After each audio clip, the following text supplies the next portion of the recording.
여러분, 지금 핸드폰을 열었을 때 주저없이 연락할 수 있는 친구가 몇 명이나 계신가요? 예전에는 퇴근길마다 전화를 걸었던 친구, 주말마다 만나던 지인, 지금은 괜히 연락했다가 불편해질까봐 망설여지시죠. 이 영상에서는 왜 63세 이후 친구가 점점 사라지는지 그 진짜 이유를 알려드립니다. 그리고 더 중요한 건 혼자 살아도 결코 외롭지 않고 오히려 더 단단해지는 삶을 만드는 방법까지 아주 구체적으로 짚어드릴 겁니다. 영상을 다 보시면 왜 연락이 끊겼는지에 대한 오해가 풀리고 혼자 있는 시간을 두려워하지 않게 되며 지금 내 삶을 어떻게 채워야 할지 명확한 방향을 얻게 되실 겁니다. 구독과 좋아요로 함께 해주세요. 나이 들어가며 더는 상처받지 않고 나답게 사는 방법을 같이 찾아가는 채널입니다. 자, 그럼 본격적으로 시작해볼까요? 왜 친구는 나이 들수록 멀어질 수밖에 없는지 첫 번째 이야기부터 들어보시죠. 여러분, 휴대폰 연락처를 한번 열어보세요. 이름이 참 많이 들어있죠? 하지만 막상 손이 가는 번호는 몇 개나 될까요? 옛날에는 친구들 번호를 외우고 다녔는데 지금은 연락처에 200개가 넘는 번호가 있어도 정작 전화 걸 사람이 없네요. 참 묘하지요. 예전처럼 편하게 연락할 수 있는 사람이 점점 줄어들고 있다는 거죠. 전화를 걸기 전에 이 시간에 괜찮을까? 혹시 바쁘지는 않을까? 이런 생각들이 먼저 듭니다. 대화의 문턱도 높아져서 안부 인사 하나 건네는 것조차 부담스럽게 느껴지곤 합니다. 왜 이런 일이 생기는 걸까요? 함께 자라거나 일했던 친구들도 시간이 지나면 각자의 삶을 살아가게 됩니다. 어떤 친구는 자식들 따라 외국으로 이민을 갔고, 어떤 친구는 건강 때문에 시골로 내려갔고, 또 어떤 친구는 아직도 바쁜 일상에 쫓기며 살고 있습니다. 지역이 달라지고, 가족 상황이 달라지고, 생활 방식이 달라지면 자연스럽게 멀어질 수밖에 없는 거죠. 30년 넘게 함께 살던 동네 친구들이 하나둘 이사를 가니까 혼자 남은 기분이에요. 새로 이사 온 사람들과는 나이도 다르고 살아온 환경도 달라서 쉽게 가까워지기가 어렵네요. 혹시 여러분도 비슷한 경험 있으신가요? 이쯤 되면 한 번쯤은 돌아보게 됩니다. 내가 뭔가 잘못했나? 왜 사람들이 나를 피하는 걸까? 하면서 말이죠. 마음은 여전할지 몰라도 현실적인 차이들이 소통을 어렵게 만듭니다. 예를 들어볼까요? 요즘 생활비가 많이 올랐어요. 이 한마디에도 각자 처한 상황이 다르게 반응합니다. 연금으로 겨우 생활하는 분과 여전히 여유로운 분 사이에는 보이지 않는 벽이 생기죠. 또 건강 상태도 마찬가지입니다. 무릎이 아파서 걷기가 힘들어요. 저는 아직 등산도 다니는데요. 이런 대화가 오가면 서로 이해하기보다는 오히려 거리감만 더 커지게 됩니다. 친구들과 만나서 이야기하면 예전에는 공감되는 게 많았는데 요즘은 서로 다른 세상에 사는 것 같아요. 말이 통하지 않으니까 만남 자체가 부담스러워지더라고요. 공통의 언어가 줄어들면서 만남이 줄어드는 거죠. 그리고 그 과정에서 서로 상처받지 않으려면 자연스럽게 거리를 두게 되는 겁니다. 자, 지금까지 정리해보면 이렇습니다. 친구와의 거리가 멀어지고 연락이 줄어들고 만남이 어색해지는 것. 이 모든 건 상실이 아니라 변화입니다. 슬퍼하기보다는 내 삶의 흐름이 다른 이들과 달라졌다는 것을 받아들이는 것이 성숙한 태도라고 할 수 있겠죠. 마음이 복잡하셨다면 지금 이 말이 꼭 닿았으면 좋겠습니다. 다음 이야기는 조금 더 내밀한 이야기입니다. 혼자 있는 시간이 우리에게 어떤 의미가 되는지 살펴보겠습니다. 첫째, 외로움과 혼자 있는 것은 다릅니다. 많은 분들이 혼자라는 말을 들으면 외로움부터 떠올리시죠. 하지만 외로움과 혼자 있는 것은 다릅니다. 외로움은 누군가 곁에 있었으면 누군가와 이야기하고 싶은데 하는 아쉬움이죠. 하지만 혼자 있는 것은 다릅니다. 내가 선택할 수 있는 거거든요. 혼자 있는 시간이 이렇게 편할 줄 몰랐어요. 누구 눈치 보지 않고 내가 하고 싶은 대로 하루를 보낼 수 있으니까요. 이런 말씀 들어보신 적 있으신가요? 조용한 시간 속에서 오히려 더 많은 위로를 받을 수 있습니다. 아침에 일어나서 창문을 열고 바람을 맞는 그 순간, 혼자만의 차 한 잔을 마시는 그 시간. 이런 것들이 정말 소중하죠. 둘째, 사람들과 안 어울려도 된다는 게 이렇게 편할 줄 몰랐습니다. 모임에 나가면 항상 신경 쓸 게 너무 많아요. 누구 말에 맞춰줘야 하고, 누구 기분 살펴줘야 하고, 집에 돌아오면 진이 다 빠져 있어요. 이런 경험 있으시죠? 사람들과 어울리지 않아도 된다는 게 이렇게 자유로울 줄 몰랐습니다. 더 이상 남들 눈치 보며 살지 않아도 되고 내가 원하는 속도로 살아갈 수 있습니다. 참 편하지요. 셋째, 혼자 있으면 마음이 정말 편해집니다. 여러분, 언제 마음이 가장 편하신가요? 아마 남들 시선 신경 안 써도 되는 시간일 겁니다. 내 생각을 천천히 해볼 수 있거든요. 요즘 내가 왜 이렇게 짜증났을까? 내가 정말 하고 싶은 게 뭘까? 앞으로 어떻게 살면 좋을까? 이런 생각들을 혼자서 해볼 수 있는 시간이죠. 마음이 복잡할 때일수록 혼자 있는 시간이 답을 줍니다. 엉킨 실도 조용히 앉아서 하나씩 풀어보면 정리가 되듯이 마음도 그렇습니다. 넷째, 혼자 있는 법을 알면 누구와 있어도 흔들리지 않습니다. 혼자 있는 게 편해지고 나니까 누구와 함께 있을 때도 내 마음이 흔들리지 않더라고요. 상대방 말에 괜히 기분 나빠하지 않아도 되고 내 생각대로 판단할 수 있게 됐어요. 혼자 있는 법을 아는 사람은 누구와 함께 있어도 든든합니다. 왜냐하면 내 마음이 단단해졌기 때문이죠. 이쯤에서 잠깐 영상을 보시면서 혹시 딴 생각이 드셨나요? 괜찮습니다. 이런 이야기는 천천히 생각해 봐야 하거든요. 다시 집중해서 들어보세요. 다음 이야기는 더욱 구체적입니다. 혼자 있어도 충분히 만족하며 사는 사람들의 특징을 말씀드리겠습니다. 주변을 보시면 혼자 지내도 늘 밝고 편안해 보이는 분들이 계시죠. 그분들에게는 공통점이 있습니다. 오늘 그 비밀을 하나씩 알려드릴게요. 첫째, 다른 사람한테 기대지 않습니다. 누군가 나를 위로해줬으면 좋겠다. 누군가 내 말을 들어줬으면 좋겠다. 이런 생각을 안 합니다. 자기 마음을 스스로 달래줄 줄 알거든요. 예전엔 기분 나쁘면 누군가한테 전화해서 하소연했어요. 그런데 나이 들고 보니까 그렇게 해봤자 별로 시원하지도 않더라고요. 오히려 상대방만 힘들게 하는 것 같아서 미안하고, 그래서 이제는 기분이 안 좋을 때 누가 날 화나게 했나 이렇게 생각하지 않고 내가 왜 이런 기분일까 하면서 스스로 답을 찾으려고 해요. 불안할 때도 마찬가지예요. 누군가에게 전화해서 위로받으려 하지 않고 그 불안한 마음을 천천히 들여다봅니다. 불안하면 차라리 산책을 나가요. 걷다 보면 마음이 차분해지거든요. 누구한테 의지하지 않아도 내가 내 마음을 달랠 수 있다는 걸 알았어요. 혹시 여러분도 그런 경험 있으신가요? 스스로 마음을 다독여 본 적 말이에요. 둘째, 혼자서도 재미있게 삽니다. 혼자 있으면 뭐 하냐고 물어보면 할 일이 너무 많다고 하세요. 책도 읽고, 음악도 듣고, 드라마도 보고, 요리도 해보고, 내가 좋아하는 것들로 시간을 채웁니다. 사람들이 뭔 재미로 혼자 있냐고 하는데 저는 혼자 있는 게 제일 재밌어요. 아침에 일어나서 오늘 뭐 할까 생각하는 것부터가 즐거워요. 내가 하고 싶은 것만 하면 되니까요. 젊을 땐 남들하고 어울려야 재밌는 줄 알았어요. 그런데 나이 들고 보니까 혼자 하는 취미가 이렇게 좋을 줄 몰랐어요. 십자수도 놓고 일기도 쓰고. 시간이 어떻게 가는지 몰라요. 누군가와 있어야만 즐거운 게 아니라는 걸 알고 있어요. 내 안에서 재미를 찾을 줄 아는 거죠. 참 부러운 일이지요. 셋째, 새로운 걸 해봅니다. 나이 들었다고 해서 새로운 걸 포기하지 않아요. 70살에 뭘 새로 배우냐? 이제 와서 뭘 하겠다고. 이런 말 들어도 상관없어요. 하고 싶은 건 해봅니다. 나중에 후회하기 싫거든요. 어떤 분은 75세에 스마트폰을 배우기 시작했대요.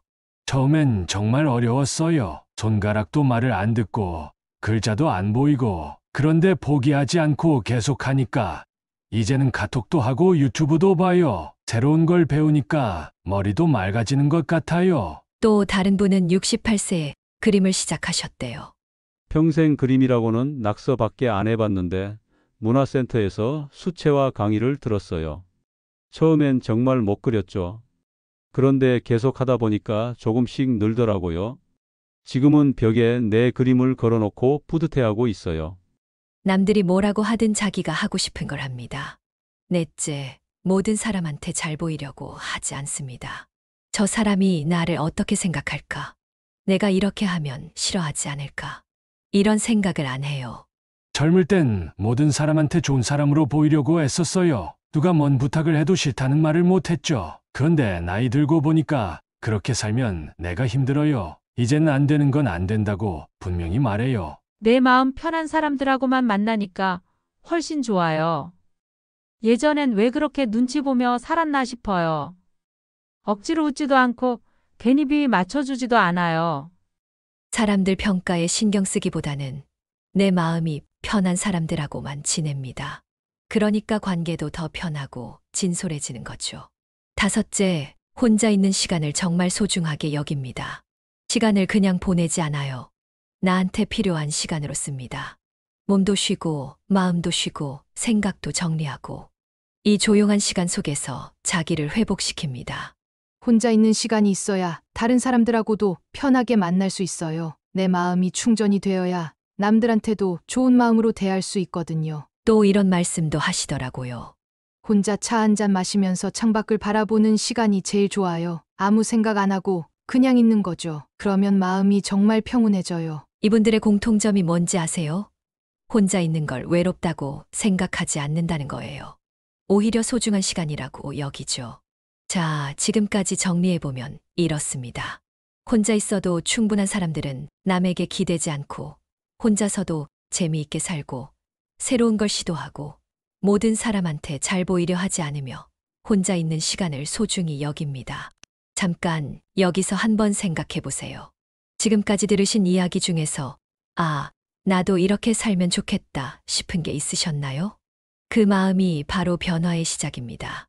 계속 들어보시죠. 네 번째 이야기입니다. 혼자 있는 시간이 우리에게 주는 선물들을 하나씩 살펴보겠습니다. 첫째, 쓸데없는 감정 소모에서 벗어납니다. 사람들과 어울리다 보면 정말 힘들 때가 많죠. 저 사람이 왜 저런 말을 했을까? 내가 뭔가 잘못했나? 왜 나만 이런 대접을 받는 거지? 이런 생각들로 머리가 복잡해지고 마음도 상하고 집에 돌아와서도 계속 그 생각만 하게 되죠. 예전엔 친구들 만나고 나면 집에 와서도 계속 그 이야기 생각했어요. 저 친구가 왜 그런 말을 했을까? 내가 기분 나빠할 일이 아닌데 왜 이렇게 신경 쓰이지 하면서요. 그런데 혼자 지내니까 그런 생각할 일이 없어졌어요. 사람에 치이지 않고 감정적으로 소모되지 않으니까 에너지를 자신에게 돌릴 수 있습니다. 모임에 나가면 누구는 어디 여행 갔다. 누구는 자식이 잘 된다. 이런 이야기들 들으면서 괜히 비교하게 되더라고요. 그런데 혼자 있으니까 그런 스트레스가 없어요. 내 삶은 내 삶대로 편하게 살 수 있으니까요. 감정 정리가 된 삶은 훨씬 가볍고 평온합니다. 매일매일이 한결 수월해지죠. 둘째, 자기 자신을 믿는 힘이 생깁니다. 혼자 있다 보면 모든 걸 스스로 결정해야 하는 순간들이 옵니다. 오늘 뭐 먹을까? 어디 갈까? 이 문제를 어떻게 해결하지? 처음엔 답답할 수도 있어요. 누군가에게 물어보고 싶고 의견을 들어보고 싶죠. 하지만 계속 혼자 결정하고 혼자 해결하다 보면 자신감이 생깁니다. 처음 혼자 살기 시작했을 때는 정말 막막했어요. 집안일도 서툴고 뭘 어떻게 해야 할지 모르겠고. 그런데 하나씩 해보니까 다 할 수 있더라고요. 요리도 해보고 청소도 해보고 빨래도 해보고. 이제는 누구 도움 없이도 잘 살 수 있다는 자신감이 생겼어요. 또 다른 분은 이렇게 말씀하시더라고요. 예전엔 뭔가 결정할 때마다 이 사람 저 사람한테 물어봤어요. 그런데 혼자 지내다 보니까 내가 내린 결정이 틀렸을 때도 있지만 맞을 때도 많더라고요. 이제는 내 판단을 믿어요. 결정을 혼자 내리고 결과도 스스로 감당하는 경험이 반복되면 내 안의 기준이 더욱 명확해집니다. 자존감은 그렇게 채워지는 거죠. 셋째, 삶의 방향을 다시 생각해 보게 됩니다. 바쁘게 사람들과 어울려 지낼 때는 생각할 겨를이 없었던 것들을 떠올리게 돼요. 나는 지금까지 뭘 위해 살아왔을까? 앞으로 남은 시간을 어떻게 보내고 싶을까? 정말 중요한 게 뭘까? 이런 질문들을 스스로에게 하게 됩니다. 혼자 있다 보니까 내가 정말 원하는 게 뭔지 알게 됐어요. 예전엔 남들 하는 대로 따라했는데 이제는 내가 하고 싶은 것과 하기 싫은 것이 분명해졌어요. 또 다른 분은 이렇게 말씀하시더라고요. 젊을 때는 앞만 보고 달렸어요. 돈도 벌어야 하고 아이들도 키워야 하고. 그런데 이제는 여유가 생기니까 내가 정말 행복했던 순간이 언제였을까 이런 걸 생각해 보게 돼요. 그 질문 속에서 삶의 우선순위가 정리됩니다. 뭐가 중요하고 뭐가 중요하지 않은지, 내가 추구해야 할 가치가 무엇인지가 분명해지죠. 넷째, 감정과 생각이 깔끔하게 정리됩니다. 혼자 있으면 마음이 차분해집니다. 사람들과 만나서 이런저런 이야기를 나누다 보면 머릿속이 복잡해지죠. 좋은 이야기도 있고, 안 좋은 이야기도 있고, 걱정되는 이야기도 있고. 하지만 혼자 있는 시간에는 그런 자극들이 없어요. 아침에 일어나서 조용히 차 한 잔 마시는 시간이 제일 좋아요. 아무 생각도 안 하고 그냥 앉아 있는 거죠. 그러면 복잡했던 마음도 가라앉고 평온해져요. 또 다른 분은 이렇게 말씀하시더라고요. 혼자 있으면 생각이 정리돼요. 어제 있었던 일들도 차근차근 돌아보게 되고 내일 뭘 해야 할지도 천천히 계획할 수 있어요. 머릿속이 깔끔해지는 느낌이에요. 산만한 자극에서 벗어난 시간 속에서 복잡했던 감정도 가라앉습니다. 그 안에서 평화로운 나를 다시 만나게 되는 거죠. 자, 이쯤에서 정리해보면 이렇습니다.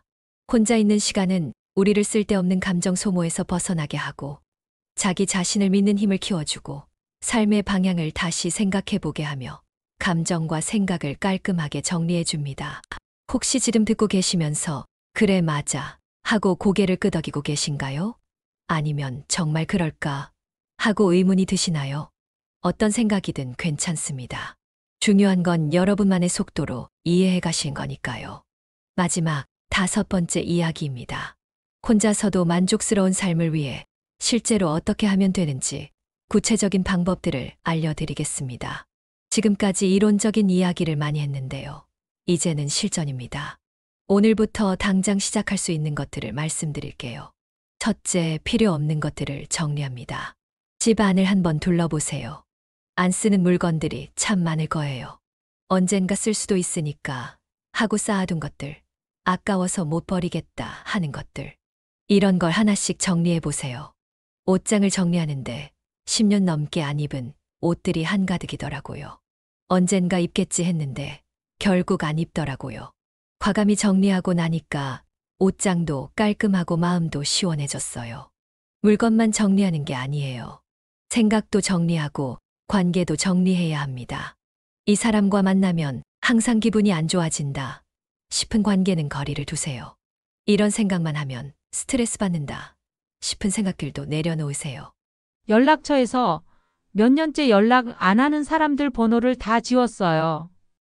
그랬더니 정말 필요한 사람들만 남더라고요. 마음이 한결 가벼워졌어요. 비 오니까 새 것이 들어오듯 덜어내는 삶이 편안함을 줍니다. 둘째, 자기 몸과 마음을 돌보는 습관을 만듭니다. 혼자 살면 누가 챙겨주지 않으니까 자기가 자기를 돌봐야 해요. 작은 것부터 시작해보세요. 깔끔하게 옷 입기, 제때 밥 먹기, 규칙적으로 잠자리에 들기. 이런 기본적인 것들 말이에요. 혼자 살다 보니까 대충 입고 대충 먹게 되더라고요. 그런데 그러니까 기분도 우울해지고 의욕도 없어지더라고요. 그래서 의식적으로 신경 쓰기 시작했어요. 아침에 일어나면 면도하고 깔끔하게 옷 갈아입고 밥도 제대로 차려 먹고 그랬더니 기분이 훨씬 좋아졌어요. 산책도 좋습니다. 매일 같은 시간에 나가서 30분만 걸어보세요. 처음엔 귀찮았는데 습관이 되니까 좋더라고요. 몸도 건강해지고 동네 사람들하고도 인사하게 되고 계절 변화도 느낄 수 있고 혼자 있어도 외롭지 않아요. 스스로를 아끼는 사람은 더 오래 건강하게 삽니다. 자기 관리가 곧 자기 사랑이에요. 셋째, 배움을 멈추지 않고 새로운 취미를 만듭니다. 나이가 들어도 배움은 계속되어야 합니다. 이제 와서 뭘 배우냐 하지 마세요. 배우고 싶었던 것들을 해보세요.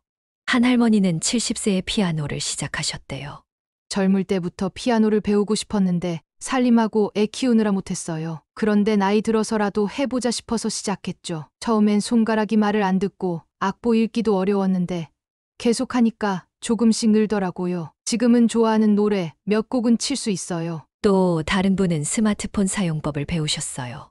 손자가 카톡으로 사진을 보내달라고 하는데 다룰 줄 몰라서 복지관에 스마트폰 강의를 들으러 갔어요. 처음엔 정말 어려웠죠. 그런데 배우고 나니까 재밌더라고요. 이제는 유튜브도 보고 쇼핑도 하고 새로운 세상이 열린 기분이에요. 책 읽기도 좋은 취미예요. 도서관에 가서 관심 있는 분야의 책을 빌려보세요. 젊을 때는 책 읽을 시간이 없었는데 이제는 시간이 많으니까 하루에 1시간씩 책을 읽어요. 소설도 읽고 에세이도 읽고. 책 읽는 시간이 정말 소중해요. 새로운 걸 배우면 뇌도 활발해지고 성취감도 느낄 수 있어요. 삶의 활기가 더해지죠.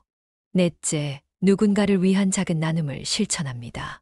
혼자 산다고 해서 완전히 고립되어 사는 건 아니에요. 작은 나눔들을 실천해 보세요. 거창한 건 아니어도 됩니다.